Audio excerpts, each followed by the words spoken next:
ouvir a voz do Salvador.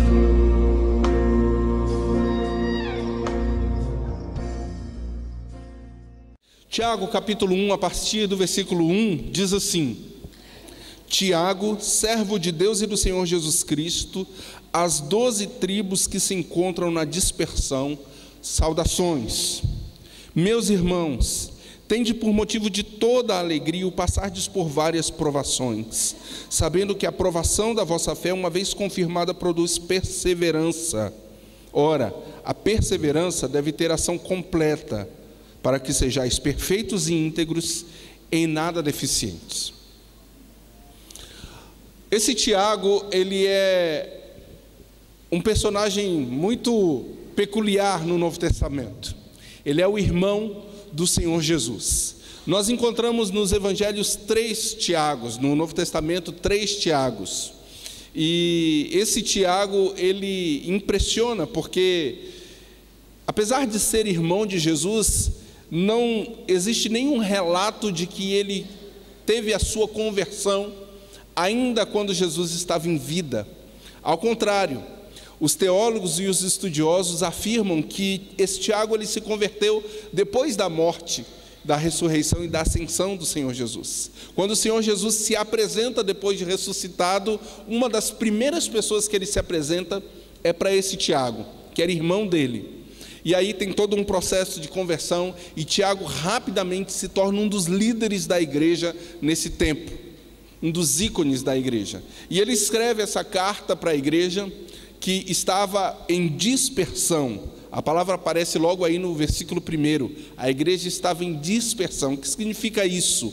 Os irmãos estavam dispersos por várias regiões. Eles estavam espalhados por várias regiões. E não eram espalhados porque eles queriam sair para pregar o evangelho em regiões diferentes, então eles se espalharam e foram pregar o evangelho. Não, eles estavam sendo perseguidos. E a perseguição aqui era uma perseguição para a morte. E morte cruel. Havia nessa época um conceito de circo muito diferente do que nós entendemos que é circo hoje. O circo dessa época era: vamos todo mundo para uma plateia de um ginásio, de um estádio, a gente joga lá alguns cristãos na arena, e se eles não recusarem confessar a Cristo Jesus, se eles não negarem a Cristo, a gente solta um urso para ver o que acontece. Se o urso não devorar todos eles, a gente depois tira o urso e solta um tigre, um leão, e vamos vendo o que acontece. Se no final das contas sobrar alguém vivo, a gente manda um gladiador para decapitar todos eles, cortar. Ou então nós pegamos esses cristãos aí que não querem negar o cristianismo e crucificamos ele em praça pública, colocamos fogo para que todas as pessoas possam ver. E por conta dessa perseguição tão severa, os cristãos se espalharam, fugidos. Alguns nem tiveram oportunidade de se despedir dos seus familiares e foram então dispersos. E aí o Tiago escreve para dar algumas orientações a esses irmãos. E a primeira orientação que ele dá é uma orientação direta, falando sobre a provação. E ele começa dizendo aí no versículo 2: meus irmãos, tende por motivo de alegria, de toda a alegria, o passardes por várias provações. Ora, quem passa por provação não demonstra alegria. Quem passa por provação demonstra preocupação. Quem está com a empresa em dificuldades financeiras, que o mês está acabando, o dinheiro já acabou e daqui a pouco chega o próximo mês, tem que pagar funcionário, fica com o coração apertado, com um semblante franzido, com noites sem dormir, porque está passando por uma provação. Quem está passando por provação de saúde na família, não sai rindo à toa, cantando alegremente na rua, porque tem uma doença, porque precisa de tratamento, porque precisa comprar remédio, porque precisa pagar médicos, e tudo isso aperta o coração.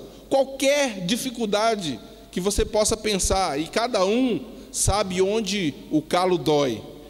Então, de repente, eu posso olhar para a dificuldade do outro e pensar que é uma dificuldade muito grande, E o outro pode olhar para a minha dificuldade e pensar que a minha dificuldade é muito grande. Mas na realidade cada um sabe onde o calo dói. Então a sua dificuldade, a sua provação, aquilo que você tem passado, precisa ser encarado como algo que está sendo tratado aqui pela palavra de Deus. As nossas provações são tratadas na presença de Deus. Nenhum de nós estamos vivendo o que a igreja cristã estava vivendo nesse tempo.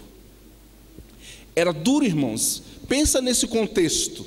Os irmãos estavam deixando os seus lares, alguns os seus sítios, os seus negócios, estavam sendo dispersos para regiões que eles nem sabiam para onde iriam. E as pessoas saíam, então, não tinha metrô, não tinha ônibus Três Marias, não tinha Uber para chamar e parar na frente e levá-los para onde eles queriam. Eles saíam em caminhada. Alguns tinham um animal, podia colocar uma senhora sentada num cavalo, em algum animal, para chegar um pouco mais distante, mas a maioria deles saíam caminhando. Alguns sem saber onde iriam parar, para não serem mortos de maneira vexatória. No entanto, quanto mais a igreja era perseguida, mais a igreja crescia, mais pessoas se convertiam. Eu gosto de um livreto, é uma série de livretos na realidade, do Justo Gonzalez, e o título é Cristianismo Ilustrado. São pequenos livros onde ele conta relatos da história, e ele conta uma história de uma irmã chamada Felicidade. E diz que a irmã Felicidade foi jogada na arena e jogaram as feras, e nenhuma das feras atacou essa irmã. E ela permaneceu de joelhos, amarrada e vendada, e nenhuma das feras teve coragem de chegar e atacar e devorar ela. Por fim, mandaram um gladiador para decapitá-la. E o gladiador chegou por perto e, vendo a oração daquela mulher e as palavras que ela falava para Deus, na convicção daquela oração, ele não teve coragem de matá-la. Foi ordenado então que ele fosse morto, e para que ele não fosse morto, ela falou: olha, se você não fizer o seu trabalho, você vai ser morto, mas você tem a oportunidade de viver para Cristo, então viva para Cristo. E ela pegou a espada e se lançou sobre a espada, morreu. E aquele homem, alguns dizem, não existe um relato firmado 100%, mas alguns dizem que esse homem se converteu e deixou de ser um dos gladiadores, um dos que matavam os cristãos. Nós temos a história do apóstolo Paulo, que perseguia os cristãos, encarcerando alguns e perseguia alguns até a morte, e que teve um encontro com o Senhor Jesus e passou pelo processo de conversão. Várias pessoas se convertiam vendo cristãos sendo tocha na cidade. Os cristãos eram utilizados como tocha humana, colocavam fogo neles e espalhavam pelas praças para iluminar a cidade. E eles queimavam ali durante horas, alguns orando, clamando a Deus, como Estevão clamou enquanto era apedrejado em Atos 8. Só que alguns cristãos não queriam passar por isso. Alguns cristãos não achavam que tinha necessidade de passar por isso, então eles rasparam fora e foram para outras regiões. E o Tiago escreve para eles dizendo: irmãos, tende por motivo de muita alegria, tende por motivo de toda a alegria o passardes por várias provações.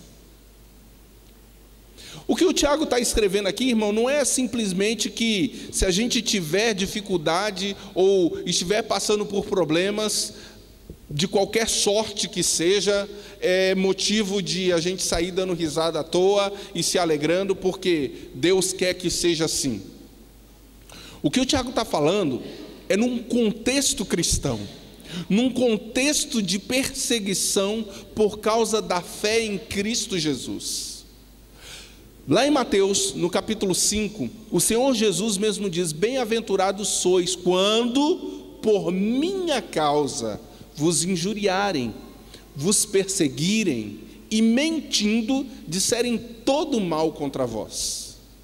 O próprio Jesus já tinha usado essas palavras, e eu fico pensando, Tiago cresceu com Jesus, cresceu ouvindo Jesus repetir esse conceito, vivenciar esse conceito tantas vezes, e agora, o que o Tiago está falando ao escrever esse texto aqui, é como quem diz assim, olha, é um privilégio nós entendermos quem nós somos em Cristo Jesus.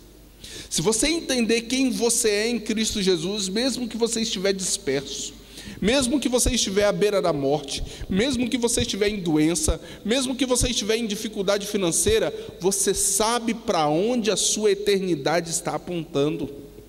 Você sabe o que o Senhor tem preparado para a sua vida. E isso faz toda a diferença.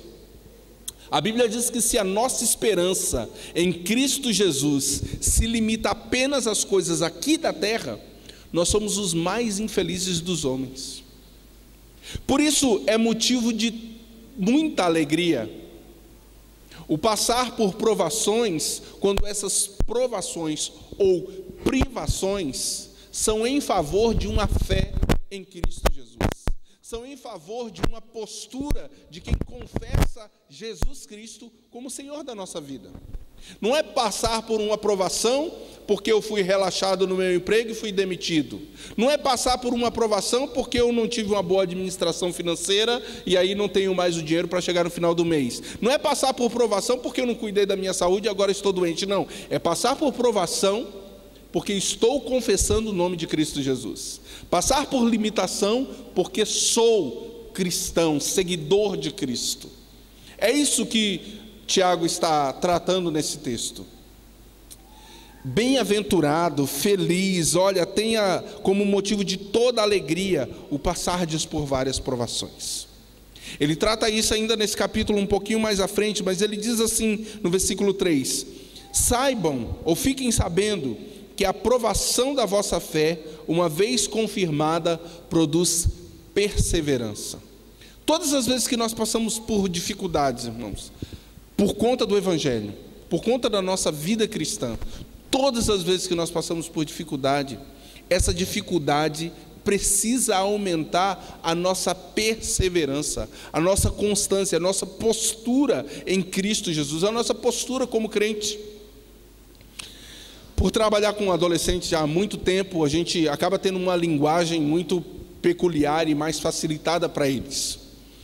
E o que eu digo para os adolescentes sempre é que nós precisamos ser constantes em Cristo Jesus.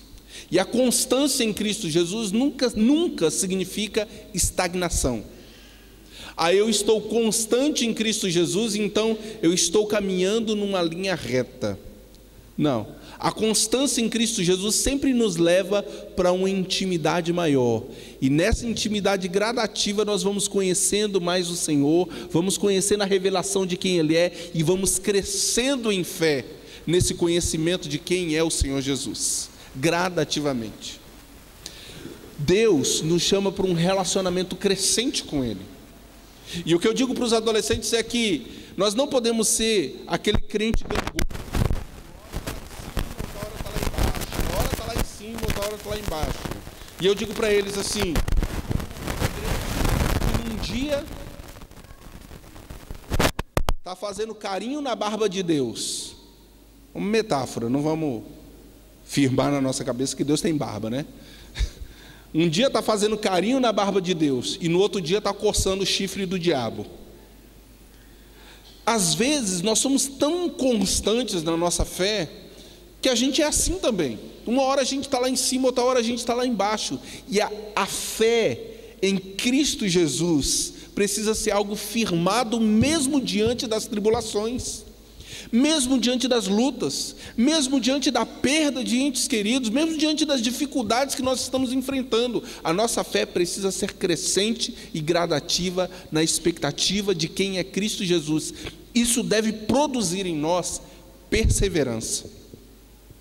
Se eu passar pelas lutas, entendendo que Cristo é o meu Senhor, que Cristo é o meu Salvador, que Ele é o dono da minha vida, que Ele é quem escreve a minha história, que Ele é quem conhece o meu futuro, ainda que eu não sei, que eu não consiga entender por que eu estou passando por isso nesse momento, mas eu sei em quem eu tenho crido.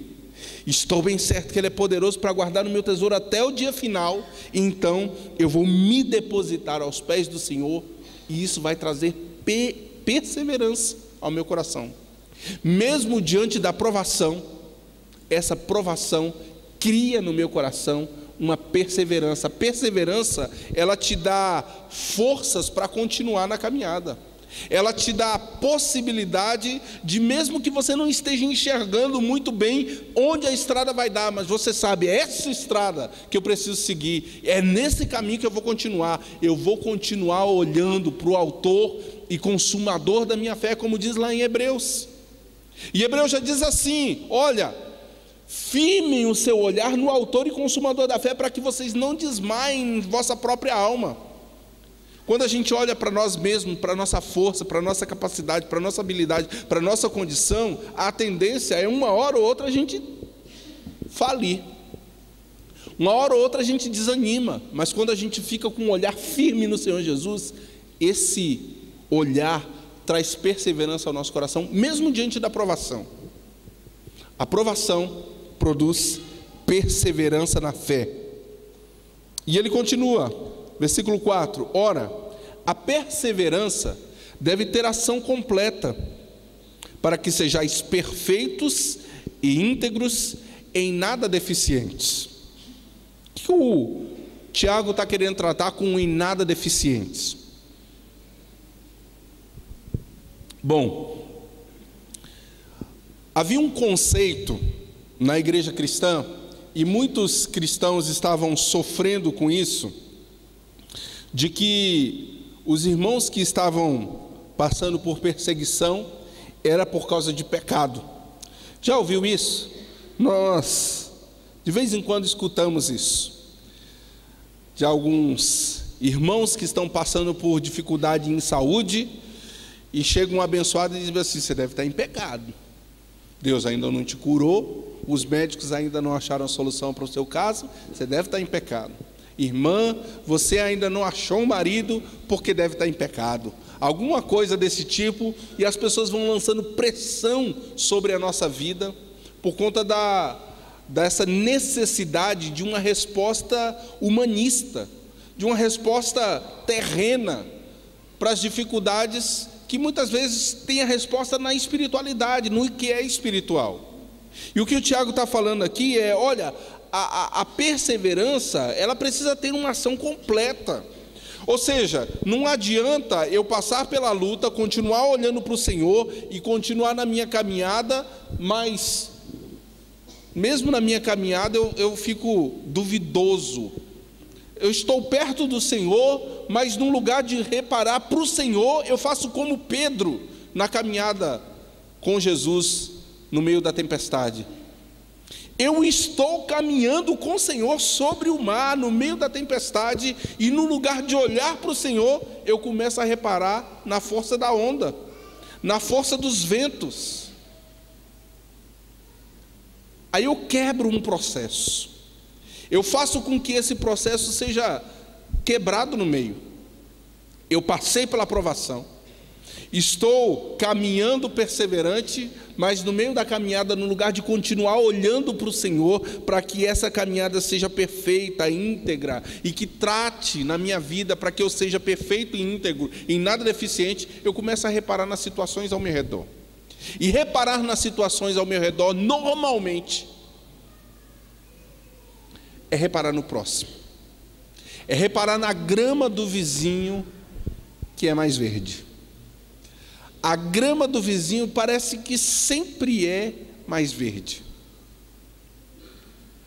No lugar de olhar para o que Deus me deu, para as oportunidades que o Senhor tem me dado, para aquilo que Ele tem colocado na minha vida, eu fico reparando como tem sido a vida do outro. Eu quebro o processo, porque como a gente leu lá no Salmo 37, no lugar de agradecer a Deus, eu vou questionar. No lugar de olhar para a minha vida e ver o que eu tenho para agradecer a Deus, eu fico olhando para a vida do outro falando: puxa Deus, o Senhor deu mais foi para o outro, né? No lugar de confiar que o Senhor tem o melhor para mim, eu fico reparando naquilo que Deus deu para o próximo, na oportunidade que o outro aproveitou.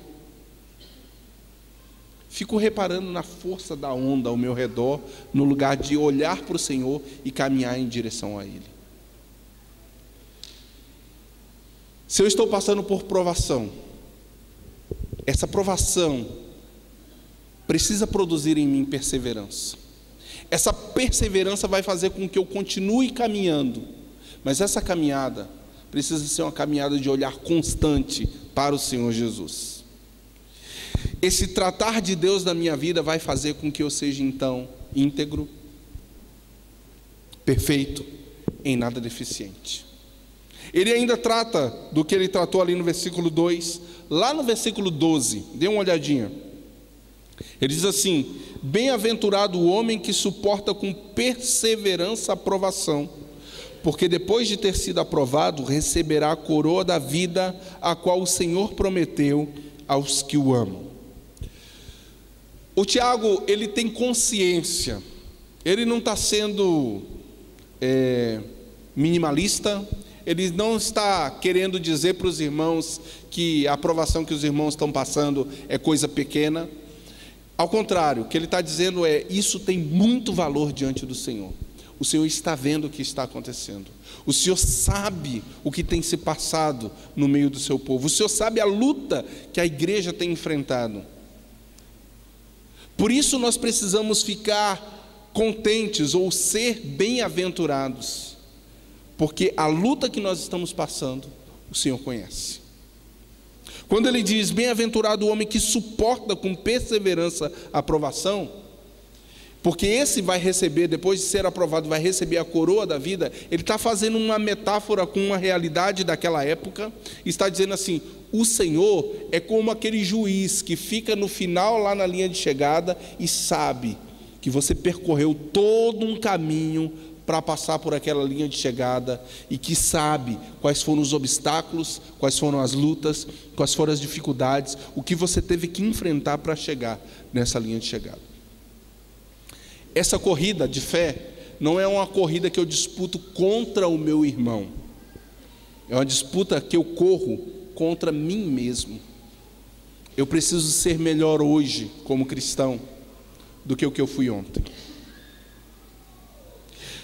Não é que ontem eu estava coçando o chifre do diabo e hoje eu vou coçar a barba de Deus. Não, é que eu vou crescer constantemente nos caminhos do Senhor. É que eu sei para onde eu estou indo. É que eu sei que tem uma coroa me esperando. Então eu estou prosseguindo para o alvo, para o prêmio da soberana vocação em Cristo Jesus. E ele fecha esse contexto de provação dizendo no versículo 13: ninguém, ao ser tentado, diga: sou tentado por Deus, porque Deus não pode ser tentado pelo mal, e Ele mesmo a ninguém tenta. Ao contrário, cada um é tentado pela sua própria cobiça, quando esta o atrai e seduz. Então, a cobiça, depois de haver concebido, dá à luz o pecado, e o pecado, uma vez consumado, gera morte.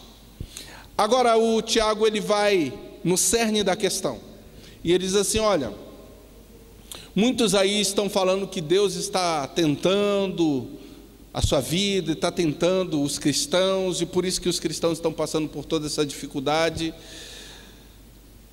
Mas eu vou dizer para vocês que Deus não tenta ninguém. Esse contexto de tentação era um contexto muito difícil de ser entendido pelos cristãos, porque a luta que eles estavam passando era muito grande. Então eles estavam realmente se sentindo tentados. E aí, no lugar de colocar isso diante de Deus, como Deus está vendo o que nós estamos passando, e Ele sabe, e vai nos dar o socorro oportuno, vai nos dar a oportunidade de um testemunho verdadeiro, mesmo diante da morte, como Sadraque, Mesaque e Abednego passaram por esse processo, mesmo diante de pessoas no Antigo Testamento que passaram por esse processo e se mantiveram fiéis diante do Senhor. Deus conhece a nossa luta. No lugar de se colocar nessa postura, eles se colocaram na defensiva, como que diz assim: não, nós estamos passando por isso porque Deus está nos tentando. E o Tiago diz: não, Deus não tenta a ninguém. Ao contrário, vocês são tentados pela própria cobiça. Nós somos tentados pelos desejos do nosso coração. Precisamos confessar isso diante do Senhor, queridos. O salmista, no Salmo 51, que nós lemos logo no início do culto, ele diz: pequei contra ti, Senhor, contra ti somente, e fiz o que é mal perante os teus olhos, de maneira que serás tido por justo no teu falar e reto no teu julgar. Se o Senhor quiser nos condenar, ou melhor, se o Senhor quisesse nos condenar, Ele nos condenaria a todos, porque todos nós somos pecadores. E sabe qual é a verdade? Ele nos condenou. Mas quem pagou o preço da nossa condenação foi Cristo. Quem deveria morrer naquela cruz era eu, era você, mas Cristo Jesus tomou o peso dessa condenação e pagou por esse peso, por esse preço, para que nós pudéssemos viver, para que nós pudéssemos ter vida.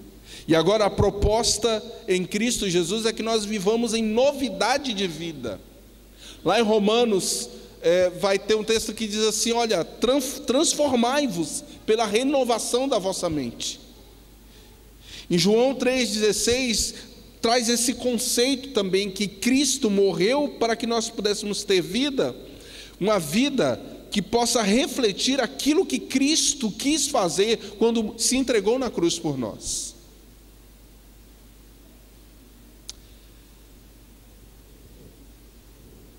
Essa visão da provação, da luta, da dificuldade, e de Cristo Jesus como Senhor da igreja, como aquele que conhece as lutas, como aquele que conhece as dificuldades, como aquele que conhece o que nós temos passado, precisa trazer força ao nosso coração para que a gente continue a caminhada.